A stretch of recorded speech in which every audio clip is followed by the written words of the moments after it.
Welcome to Jack Hinson, the man, the myth, the records. I'm Jim Long. I am a genealogist. I'm an archivist.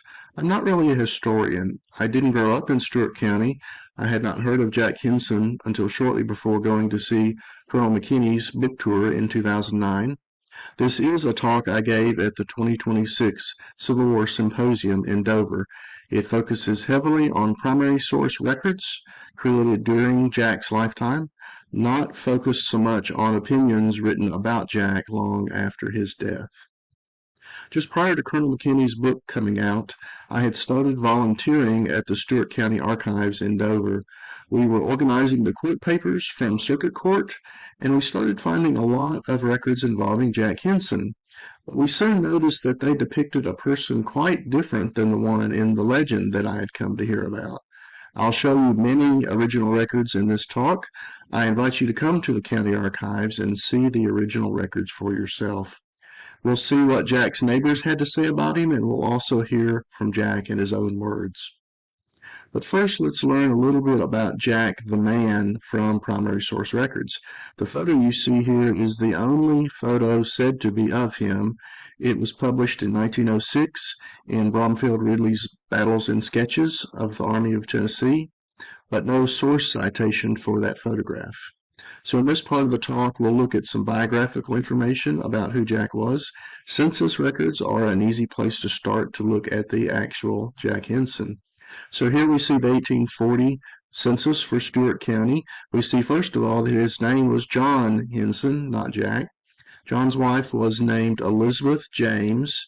They had married about 1835 in Stewart County, although the marriage records don't survive in Stewart County that early. We know that Elizabeth's family was of above average means. Her father, John James, left a sizable estate to his two daughters, one being Elizabeth Hinson and the other Martha Cook. So Jack first appears in Stewart County records in 1839, the year before this census, and I'll show you that record later. He actually does appear in Humphreys County in the tax lists for 1836 and 1837. Remember that Humphreys was an adjoining county to Stewart, immediately south of it at that time. We don't know who Jack's parents were. Dixon County and Henry County, Tennessee both claim Jack, however. Moving ahead to the 1850 Stewart County census, we see that Jack and Elizabeth's family has grown. We see eldest sons Robert and George, who appeared in the 1840 census, but now they've added four more sons, William, John, Albert, and Joseph, between 1840 and 1850. Next, I want to show you Jack's neighbors where he lived on Hickman Creek. Here is a topo map of Dover area, and I've overlaid it with some colored parcels representing tracts of land. The yellow tract, for example, belonged to Jarrett Crisp, 200 acres that he had purchased in 1838. We'll hear about Jarrett Crisp later as one of Jack's neighbors. The blue square here is 640 acres that Albert and Frederick Rougemont had purchased in 1846. They were brothers, and they were immigrants from Switzerland who had just arrived in Stewart County in 1846. In 1848, Frederick, one of the brothers, sold this purple tract here, 100 acres, to Jack Hinson, and Jack then later on bought more land to the east and the south of his tract, totaling about 900 acres or so. You see also on this map notations of Hinson Creek, but that is a modern construct. The name Hinson Creek does not appear in any county records. Jack also owned two town lots in the town of Dover. Let's take a look at those. I'm showing you here a plat of the town of Dover that was made in 1911 from earlier plats. Dover had always been divided up into town lots since its beginning in 1805, and the deeds have always referred to lot numbers that you see here on the map. So to get our bearings on this map, you see the Cumberland River flowing right to left at the top of the map. Lot number 112 on Petty Street is the location of the Dover Hotel, what we now call the Surrender House. Lot 108, also on Petty Street, at the time of the Civil War, was the Horn Hotel, later on known as the Robertson Hotel, and still later on as Mattie Morgan's boarding house. Lot 109 next door is the Rice House. It was the site of the War Council during the Battle of Fort Donelson. Down on Church Street, lot number 43 was a hotel called the Union Inn, operated by Nathan Brandon. And also on Church Street, lot number 67 was the Methodist Church, and that church is still on that lot today. So Jack bought two lots here in Dover. I'm going to zoom in and show you those lots. Just on the southwest part of the public square, Jack bought lots number 50 and 51 in 1853, and he had a grocery store on those lots. On these lots today, I show you a picture of what's there now. The Walter Building from 1910 is there, and next door the Good Samaritan's thrift store. Moving on to the 1860 census, we see that Jack and Elizabeth have added more to their family. Oldest son Robert is grown and gone, as is George, but they've added Charles, Thomas, Mary, and Margaret to the family. George is nearby, however. In the 1860 census, we find George Hinson, age 21, occupation grocery merchant. He is living in one of the hotels in Dover, and he's running the family grocery. Moving forward to the 1870 census, we see that Jack and Elizabeth have moved their family down to District 12 of Stewart County, the Magnolia community. This is a part of Stewart County that in 1871 would become Houston County. So 3 years prior to this census, Elizabeth had purchased a farm and mill, 367 acres, on White Oak Creek in the Magnolia community. Elizabeth purchased this, not Jack. As I said, that she came with some means to the marriage. Jack still owned his land up on Hickman Creek, however. If you compare the 1860 and 1870 censuses, we see that 5 of their sons who were in the 1860 census are not in the 1870 census. And we'll talk about what happened to each of them. This again is an area that became Houston County the following year, 1871. And it was in 1871 in Houston County that Elizabeth Hinson made out her will. She does not mention Jack in her will, even though he is still living. We have no evidence that they separated or divorced, but it's unusual that she didn't even mention him. What she wants in her will is that for her farm and mill to be sold, and the money to be divided among the children, Ab, Charles, Thomas, Mary, and Sarah, as well as 2 of her grandchildren, Delia and Annalisa, who were daughters of her oldest son, Robert A. Hinson, who was then deceased. Elizabeth names her cousin, Joel Boyd, as guardian to any minor children that may be living at the time she dies. She did die here in Houston County in 1876. Jack himself died in 1874. Here's his obituary quoted in the Clarksville paper, but quoting the Dover paper. Jack's burial location remains a point of disagreement even today. He died on White Oak Creek, according to his obituary, but they buried him in the Joel Boyd Cemetery on Bear Creek. That's 14 miles away. It seems unusual to me that they would have carried him 14 miles to bury him in a cemetery that belonged to his wife's cousin. Some in the family say that Jack was buried in the family plot, which is in the Cane Creek Cemetery. Jack's estate was insolvent at the time of his death, so there was no money for a tombstone, but as you see, there has been a Confederate military tombstone added in recent years in the Joel Boyd Cemetery on Bear Creek.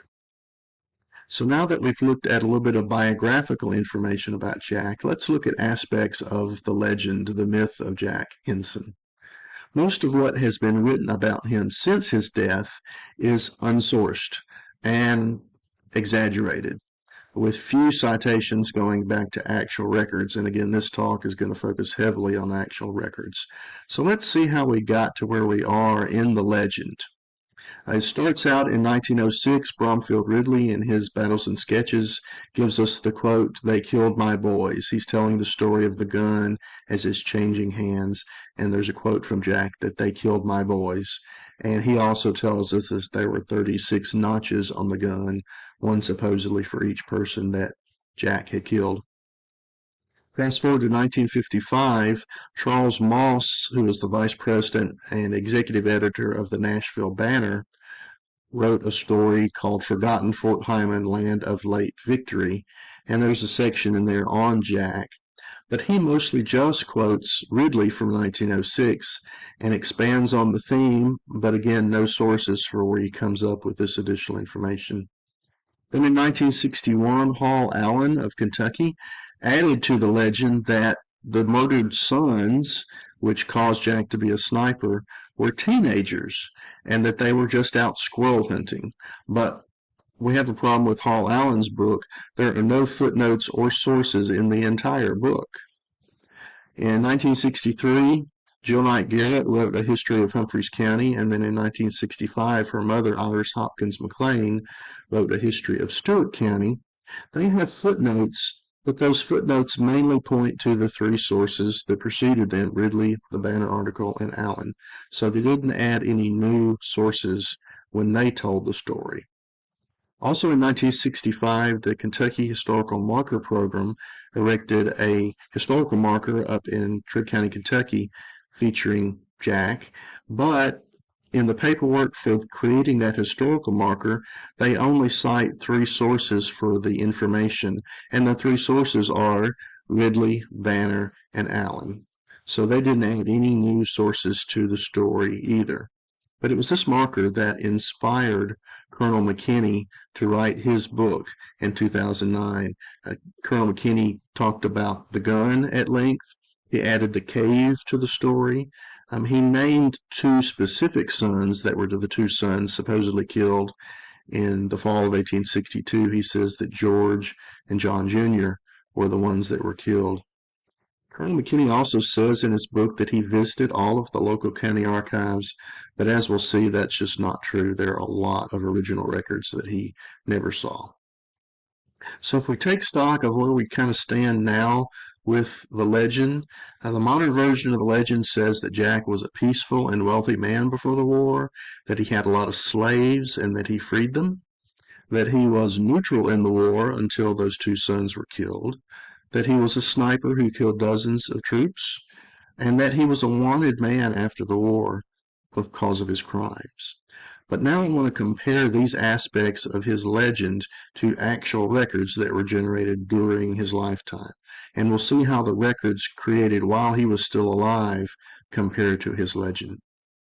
So first let's look at tax and slave records. Part of the legend is that he was a wealthy man who had many slaves and that he freed them before the war. Colonel McKinney in his book says we can't possibly know how many slaves Jack had, but estimates that he had 50 slaves. Well, actually, if you look at primary records, it's very easy to know how many slaves Jack had. You look at tax records. They were at the Stewart County Archives, which Colonel McKinney did not visit. We have at the Stewart County Archives, we have the tax records going back 200 years. So let's look at the 1861 Stewart County tax list. I show you here the top 10 taxpayers in that country by wealth. Many of the people you see here are related to the iron furnace industry. Woods Lewis and Company had over 50,000 acres, over 300 enslaved people. George Stacker was in the iron industry, Thomas Kirkman, William Ledbetter, Fraser Barksdale, Johnson Carter, almost all iron merchants are involved in the iron industry. There were a total of 800 taxpayers in the county in 1861. And where does Jack stack up in these wealthy men? He's number 159 out of 1,800, so that puts him in the 91st percentile. So there were 158 people in the county wealthier than Jack. You'll also see here that Jack was taxed with one slave in 1861. In the tax list, you were only taxed with slaves between the ages of 12 and 50. So one could argue that, well, Jack had a lot of slaves, but they were older than 50 or younger than 12. But there's a problem with that claim because all slaves were counted in census records. If we look at the 1850 Stewart County slave census, these are easy records to access. They are all online. And it's easy to see that in 1850, Jack had one slave, a 12-year-old female. Obviously, Colonel McKinney couldn't cite this record, which is easy to access, because it would contradict his claim that Jack had 50 slaves. So let's go ahead to 1860 slave census. Well, how many slaves did Jack have in 1860? He had two, a 42-year-old male and a 23-year-old female, and that 23-year-old female is likely the same person that showed in the 1850 slave census. Unusually for these two individuals, I think we know their names. From a deed book at the Stewart County Courthouse, Deed Book 21, in 1860, Jack had borrowed $8,000 to purchase some land.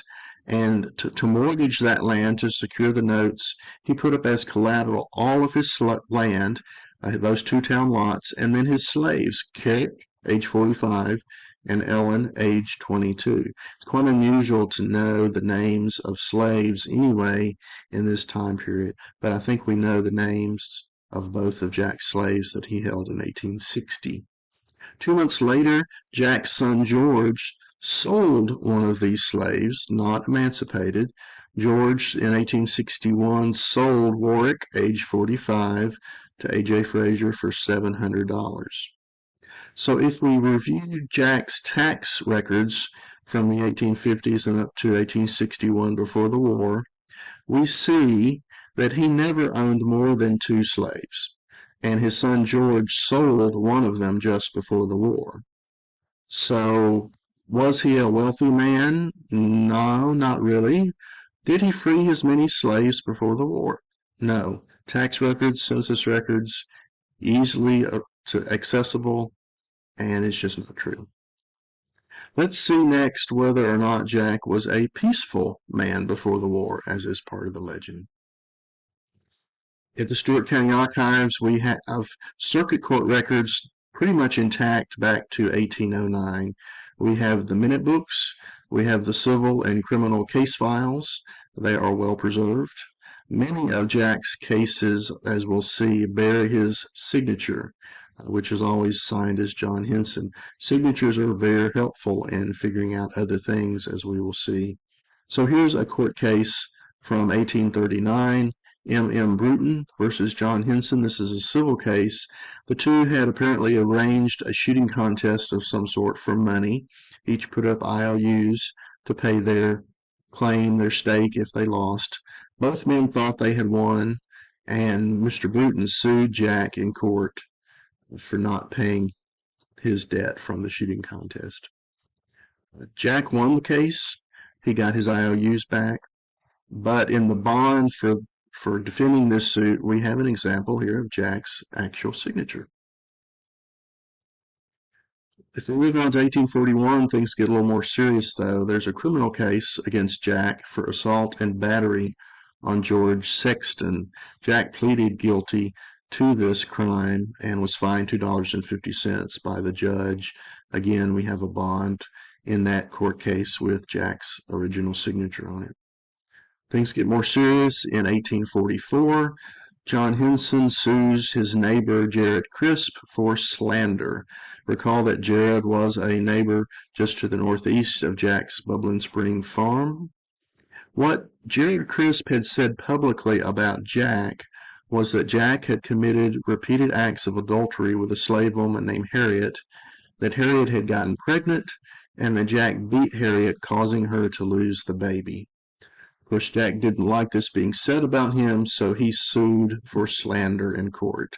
The case went to a jury, and the jury decided that Jared Crisp was telling the truth. So Jared Crisp surely is now Jack's enemy for the slander and for winning the case against Jack. In 1845, Jack and 19 other men were indicted for fighting in the public square in Dover. There were 20 people indicted. We're not sure why Jack's name appears first on the indictment, but he was fighting in the public square. Also in 1845, State versus John Hinson for assault and battery on Jonathan Skinner. Jack, in this case, pointed a gun at Skinner at close range, and Skinner swore out a complaint. This case went to the jury, and the jury agreed to decide not guilty so long as Jack made a $2,000 peace bond. A peace bond was a promise, not an actual penalty, but a promise under penalty, possible penalty of $2,000 that Jack would behave for the next 12 months. We have his signature on this peace bond as well. Also in 1845, State versus Jack Hinson for beating a slave named George belonging to Nathan Skinner. At this time, it was not illegal to beat your own slave, but it was illegal to beat someone else's slave. Jack had accused this slave, George Skinner, of using insulting language toward a white person. The justice of the peace that heard the case found the slave George to be innocent. Jack did not like that verdict, so he started beating George with a cowhide, beat him 27 times before the JP could stop him. That earned Jack an indictment for beating the slave, and Jack pled guilty to that and was fined $25. We again have his signature in this paperwork. In 1848, Jack was indicted for felony killing of a mayor of Albert Roeder. Albert Roeder was a recent Swiss immigrant like the Rougemonts. He lived about 3/4 of a mile north of Jack. In this case, the jury found Jack not guilty. Albert Roeder then made a civil suit against Jack for the loss of the mayor, lost that suit as well. We have John Hinson's signature in this case as well. And you can see over here that the witnesses in this case were included Albert Roeder and Frederick Rougemont. In 1857, Jack was indicted for assault and battery on Albert Crisp. Albert Crisp was the son of Jack's enemy, Jarrett Crisp, from that slander case. This is the only criminal case against Jack in Stewart County that was ruled not a true bill by the grand jury. We have his signature in this case as well. In 1858, Jack was indicted for assault and battery on Henry Cathy. There was one more assault case against Jack after the war. In 1869, he was indicted for assault with intent to kill. So if you look at all of the circuit court records in Stewart County, no person was prosecuted more times in the 1800s than Jack Hinson. So it begs the question, was he a peaceful man before the war? There's also one civil case I wanted to show you. From 1859, George Bufford sued Jack Hinson. Bufford was another neighbor of the Hinsons. There were so many cases going through the court at once involving Jack that the clerk found it necessary to annotate this case as the road case. In this case, Jack fenced off a public road through the neighborhood and Bufford sued. One of the witnesses against Hinson was Albert Rougemont. Albert had married Rebecca Crisp, who was a daughter of Jack's enemy, Jared Crisp. So Albert was already on the wrong side as far as Jack was concerned for having married Crisp's daughter. In this case, Albert Rougemont testified against Jack. So if we look at where we stand, Jack was not a peaceful man before the war. We already established he wasn't wealthy, and then he hadn't freed his slaves. Next, I want to look at military records, and more specifically, Union Provost Marshal records. The Provost Marshal was a federal army officer who was the judge in occupied areas in which civil courts were suspended. So, for example, in Stewart County, civil courts were suspended from 1862 to 1865. So the Provost Marshal is the one who was hearing cases and dispensing justice. Provost Marshal records are in the National Archives, and records involving individual citizens in this collection are arranged by last name. That makes them easy to search. But records involving 2 or more citizens are harder to use. But thanks to FamilySearch.org's full text search feature, they are now searchable. So it makes it much more easy to access these records. I'll show you one newspaper for now, but we'll come back to newspaper records later in the talk. The Indianapolis Daily Journal of February 28, 1862, so this is 2 weeks after Fort Donelson, reports that a number of citizens were captured at Fort Donelson and sent on prison boats to St. Louis.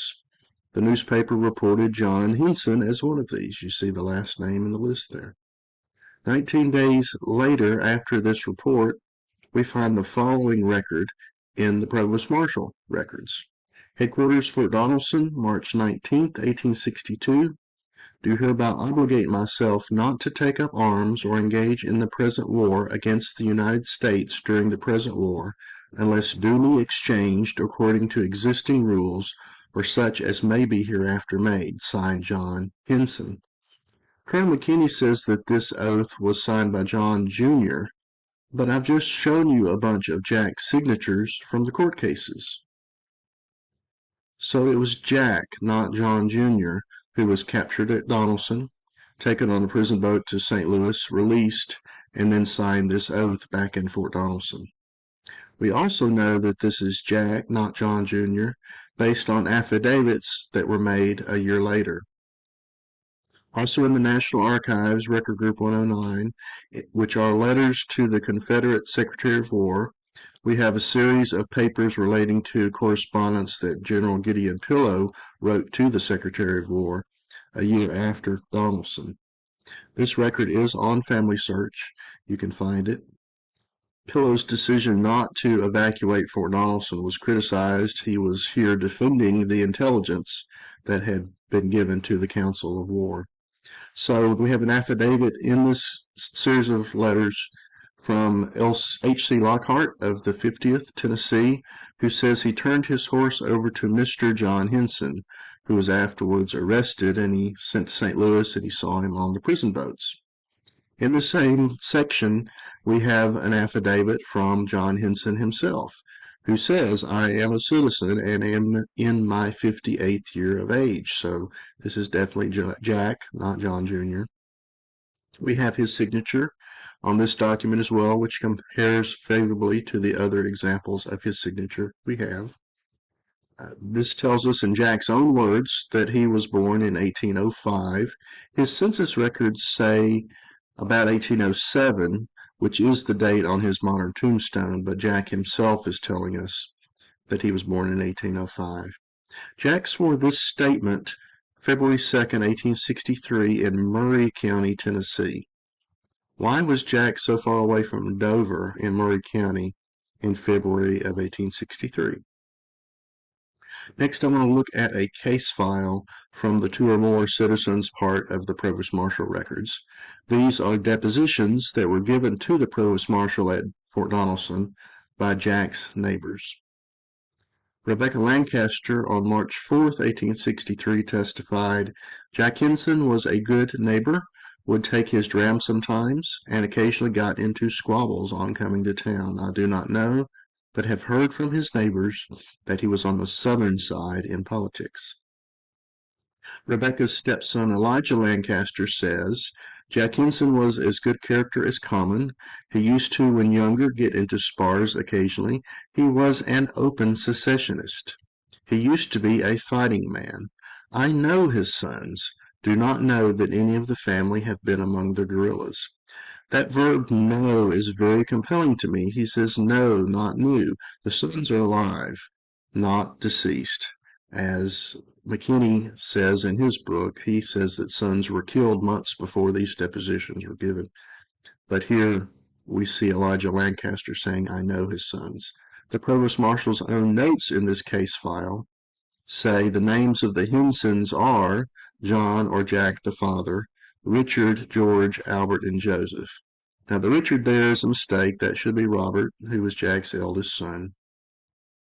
Per Colonel McKinney, George and John Jr. were the sons who were killed months before these depositions were given. But I would conclude, based on these primary source records, that the sons were still alive in March 63 when this investigation was going on. William is not listed in here. We'll hear more about him later. Also in this case file, D.M. Hopper of Hickman County, Kentucky says that an old man named Joyce told him and others at Mr. Phillips, this side of Fort Henry, that Jack Hinson told him about 2 months ago he had killed a Yankee on the road, rolled him out of his buggy, and took his mules. Lucinda Ann Wagner testified Hinson might have said in my house that he would beat Rougemont. He, I suppose, is a secesh. Mr. Rougemont and I were not on good terms, but I don't know much about him. I know Hinson well, was always well treated by him. Remember that Albert Rougemont was a neighbor of Jack's and was married to a daughter of Jack's enemy, Jared Crisp. Edmund Campbell in this file testifies Hinson said that somehow he and Rougemont could not get along well. He said he believed that Rougemont was the cause of his house being burned. So we know from this testimony that Jack's house had been burned by March of '63. I've not told you why the Union Provost Marshal was taking depositions from Jack neighbors, but it was because Jack Hinson murdered Albert Rougemont on December 31st, 1862. The widow Rebecca testified, "We had been afraid for nearly a year that Hinson would kill my husband because different persons told us that he had threatened to do so." The murder took place at the Rougemont house, which still stands in the west part of Dover. Jack's house must have been burned fairly soon after the Battle of Fort Donelson, if he had been threatening to kill Albert Rougemont for, quote, nearly a year. The burial journal for the Fort Donelson National Cemetery, compiled in 1866-67, indicates that Jack's house had been used as a hospital during the Donelson campaign. Also in this case file, there's a note that says Rougemont lost one horse in the last of August. After that, in October, he lost 3 mules and a horse, and then at the time of the murder, 2 more mules. So there seems to have been an ongoing harassment of the Rougemont family, presumably by Jack Hinson. The witnesses were all asked in this case whether or not Jack had a distinctive laugh. The murder had taken place around midnight, so Mrs. Rougemont could not see the perpetrator, but she heard him laughing. The witnesses all said, however, that Jack's laugh was not unique. George Bufford, another neighbor of Jack's, whom you may remember from the Road case, stated, "I have heard it remarked since the murder that it was probable it was done by Jack Hinson. Hinson was an overbearing and revengeful man." This case file has no indication of whether the Union Provost Marshal considered Hinson guilty or innocent. But now we know why Jack was down in Murray County at this time, a month after the murder. The Rougemont family story has always been that it was Jack Hinson who killed Albert Rougemont. There are still Rougemont descendants in Dover today. Judge McFarland, who owns Jack's gun now, says that Colonel McKinney knew of these Provost Marshal records, but obviously had to leave them out of his book because they would have disproven the idea of Jack being a peaceful and neutral man. So where we stand now, Jack was not initially neutral in the war until his sons were killed. His neighbors said he was an open secesh. Since his neighbors thought that he was a secesh, let's not just take their word for it. Let's look at some original records that speak to that. At the Stewart County Archives, we have election records from the 1840s to the 1870s. The records are sorted by district. They show the names of people who turned out to vote. They show how the district voted, but not how individuals voted. So let's look at 1861 election records. That's an interesting year in Stewart County. The February 9th election was votes for delegates, a state convention to be held on the 25th of February, 1861. So this was to approve or disapprove the idea of a secession convention in Nashville. In the District 7 election records, which are at the Stewart County Archives, in Dover, which is in District 7, voter number 157 was John Hinson. Now, there were 213 voters in this district for this election. 210 of them, we know, voted in favor of a secession convention. So if you believe that Jack was neutral before the war, you have to believe that he was one of those 3 people who voted no. After this vote, Fort Sumter fell. Lincoln called on Southern troops to put down the Southern Rebellion, and Tennessee wanted to vote again. So there was a second vote, referendum on June 8, 1861. We have those records as well. It says a resolution for voting on an ordinance for separation and representation. For District 7, Dover, we see John Hinson's name listed as number 669. And in this district, for this election, the vote was unanimous in favor of secession. However, there is a problem with this record. Jack was listed as voter number 669, but there were only 200 eligible voters in this district. So there were some shenanigans. A clerk under candlelight overnight must have falsified hundreds of names to stack the deck in this district for this election. The rest of the districts in Stewart County for this election had no such shenanigans. August 1st, 61, there is a vote for or against the permanent constitution of the Confederate States of America. District 7, voter number 199, Jack Hinson. No shenanigans this time, only 200 names listed. Jack was 199. But if Jack was neutral, why did he even show up for a vote for the Confederate State Constitution? October 5th, 1861, there was a vote for a Tennessee Confederate Supreme Court judge. Jack showed up for this election as well. He was voter number 128 in his district out of 133. If he was neutral, again, why did he even show up for this vote? November 6th, there was an election for president and vice president of the Confederate States. Jack showed up for this vote, voter number 46 in his district out of 215 voters, and it was unanimous. So again, if he was neutral before the war, why did he even show up for this vote? His neighbor's testimony and his voting record seem to agree on this question. He was not neutral before the war. Let's look at some more military records and some accounts of the war. I showed you earlier this 1870 Stewart County census records, and I mentioned that 5 of the sons, Robert, George, William, John Jr., and Joseph, were unaccounted for between the time of the 1860 census and the 1870 census. So who were the 2 sons that were supposedly killed in the fall of 1862 that caused Jack to become a sniper? Colonel McKinney in his book says that it was George and John Jr. But let's see what the records have to say about that. We have a compiled military service record for William.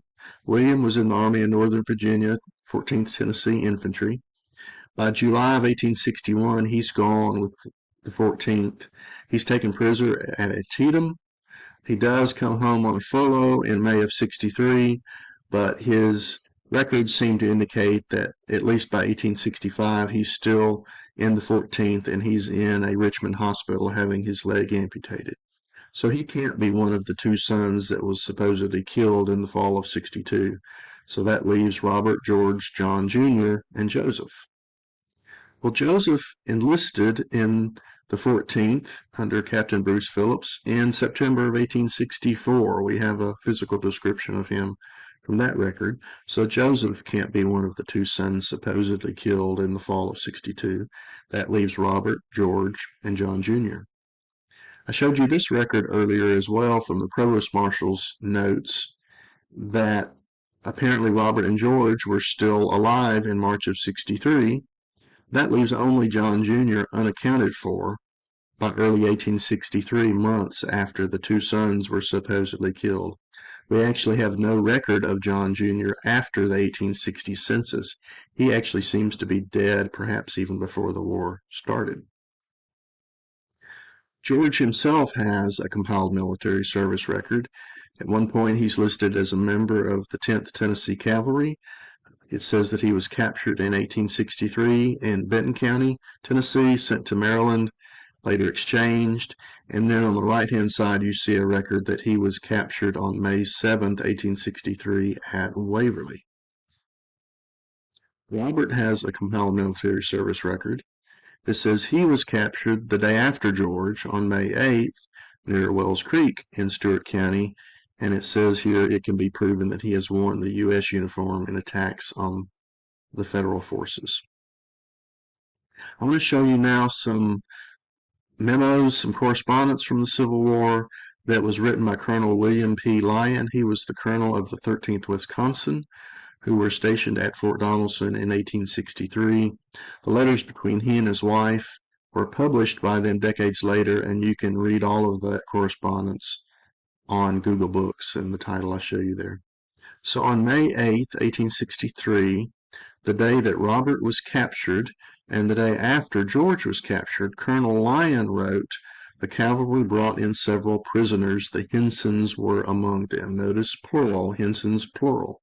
Now, Colonel McKinney has George being killed in the fall of 1862, months earlier, and says that these 1863 references to George are actually the Federals being confused about which son they had captured, that they had really captured Robert. But if there's any doubt about who was captured, the next record from the Provost Marshal records confirms it. Here we have a list of prisoners forwarded by the Sergeant of Company M on May 8, 1863. This is the day Robert was captured, the day after George was captured, and we see both of their names on this list.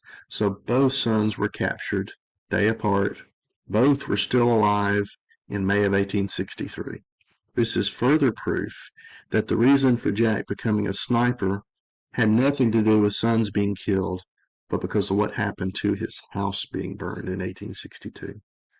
Provost Marshal record also has another page on George, accusing him of being a spy in the Army and engaging in guerrilla warfare. George and Robert were held in Dover in the jail, which was across Petty Street from the Dover Hotel. Colonel Lyon, in his correspondence, June 1st, says, "We are trying George Hinson as a spy." He also mentions a few sentences later, "I had heard that old Hinson was there with a party of guerrillas," meaning down the river. This old Hinson would be Jack. Jack was 58 at the time, which I don't consider old, but it was considered old to Colonel Lyon, apparently. Then on July 20th, 1863, Colonel Lyon writes, "A few days ago, Hinson and 3 others, one of whom was a soldier sentenced to be shot, escaped from the guardhouse. I did not want them to escape, of course, but it relieves me from hanging one of them and shooting the other." Then later in September of 1863, Colonel Lyon writes, "We hear a report from Fort Donelson that the 83rd Mounted Infantry had a fight near the rolling mill with Hinson's gang and killed George Hinson, thus cheating the gallows." George was killed, therefore, in September of 1863, not in the fall of 62. Robert was probably also killed because we see that Hinson's gang was involved in this fight. I doubt the brothers would have split up after they escaped from jail. So, well into 1863, the only son unaccounted for is John Jr., and we have no record of him after the 1860 census. Next, I want to switch to newspapers. There are quite a few mentions in contemporary newspapers of Jack and of Hinson's guerrilla activity. I want to just focus on articles that speak to aspects of the legend about Jack. Newspapers are going to give us a great contemporary insight, not someone's analysis or opinion written decades later. So here's the Daily Huntsville Confederate from September 9, 1863. Since this is a Confederate newspaper, they might even exaggerate the reason that Jack became a sniper, because this article is all about Captain John Hinson. It says in part, "He was a well-known citizen who had by industry acquired a comfortable little fortune, of which the Yankees robbed him during the great battle at that place. They turned his sick wife and children out of doors, and appropriated the house and all its comforts to hospital uses, and took everything he had, without paying 1 cent even in greenbacks." So what's missing from this account? There's no mention of sons being killed. No mention even of the house being burned, just being confiscated. Don't you think that if there were any truth to the sons being killed, that the paper would have had a field day with that version of the story? In fact, when this story ran, George and Robert were still alive. It was about a week after this that they were killed, and Jack was already known as a sharpshooter by then. At the bottom of the article, they cite their source. "We are indebted to a friend who knows Captain Hinson and what he affirms of him." Another newspaper article to talk about is an obituary of Jack that ran in the February 18, 1873 Nashville Union and American. And it reads in part, "In the early part of the late Civil War, the humble home of an aged gentleman named Jack Hinson in Stewart County was burned by a party of Federal soldiers, and the lady members of the family subjected to barbarous treatment by the rude soldiery. This so incensed the father and husband that he vowed eternal vengeance against the invaders of his land and the despoiler of his home. What's missing from this contemporary account of Jack? No mention of murdered sons. This also says that the reason Jack became a sniper because of what happened to his house. Wouldn't they have reported the murdered sons if that had actually even happened? Recall that Jack's neighbors thought that Jack blamed Albert Rougemont for the house fire. There's a problem with this record, however. February 1873, Jack was still alive. It was another year before he would die. The Nashville paper had to actually print a retraction the following week saying Jack was alive.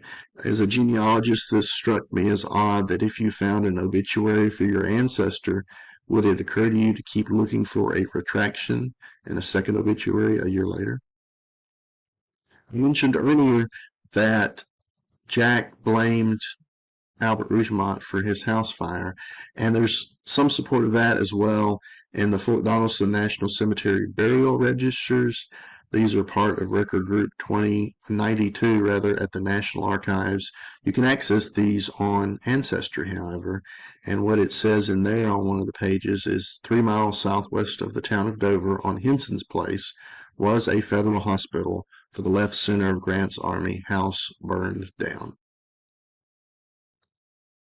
The next newspaper clipping that I want to show you is one that Colonel McKinney featured in the book. It's from the Clarksville Tobacco Leaf, June 18, 1873. It says, Captain Jack is to be tried by a military commission. He is a brave man, a rude, untutored hero, a thief, and a scoundrel, no doubt. His execution would serve no good purpose. Jack's not dead at this point. Colonel McKinney cites this newspaper article in his book as his proof that Jack was a wanted man after the war for his war crimes. But 1 week earlier in the same newspaper is the following article, which Colonel McKinney does not cite. It says in part, Captain Jack has at last been deserted by his followers, refers to him as the valiant chief, and it mentions the loss of a squaw or papoose. What's going on? What's going on is that this Captain Jack was all over the newspapers in that day, and he was not our Captain Jack. He was a Modoc Indian chief out in Oregon. It begs the question, did Colonel McKinney not see any of the many mentions of Captain Jack, in the 1873 newspapers? Did he only see the one that he put in his book? Or did he see these others and only chose to put one of them in the book? At this point, I'm thinking, is it even true that Jack was a wanted man after the war? There are original records that speak to that as well. Stewart County Deed Book 23 from 1867, there is a sale from John Hinson to Lieutenant Frederick Rosencrantz, who was the superintendent of the National Cemetery at Fort Donelson. Jack is selling 7 acres of timber on Indian Creek for $35. If Jack was a wanted man after the war, why didn't the Army just grab him when he sold timber to them? Here's a circuit court case file from the Stewart County Archives. John Hinson, administrator of George Hinson versus James Holland from 1867. So in 1860, James Holland had borrowed money from George Hinson, had not paid it back. Jack was the administrator of his son George's estate in 1867 and went to court to sue for the money that was owed from James Holland. But if Jack was a wanted man, why didn't they just grab him on any of the many days he went to the courthouse to settle his son's estate? Jack tells us in this particular case, in his own writing, that he was so infirm he could not attend to business, having met with the misfortune of getting his leg broken, which confined him to his bed for a long time and upon his crutches for more than a year thereafter. It would have been very easy for authorities to go to his house and grab him if he had been a wanted man. You notice in this talk I have not mentioned the gun. That's because there's a really good video I want to refer to you that was produced in 2021 for the Outdoor Channel by Craig Owensby. There's a program on that channel called Shooting USA, and they came to Dover in 2021 to feature Jack's story. They also went to Rutherford County to visit Judge McFarland and to see the gun. This video features the cave that Colonel McKinney added to the legend. It also addresses whether or not Jack's gun could have shot riverboats from the location of the cave that Colonel McKinney introduces. I actually appear in this video briefly talking about some of these primary source records that I've just shown you that contradict the legend. You can find this clip it now on YouTube by searching, as I show you there, for Shooting USA Civil War Sniper. So in review, I think the records disprove most of the legend of Jack Hinson, except for the fact that he was a Civil War sniper, but it wasn't because of sons being killed. It was because of what happened to his house, and that alone is sufficient to justify Jack's position and what he did. I don't think that it needed embellishing. I think that alone could have stood on its own as the reason that he became his sniper. You'll notice in this talk I didn't use any of the mentions of Jack from the official record, the OR, because I consider those quite easily accessible to most historians that want to learn about his war action. Thank you for watching.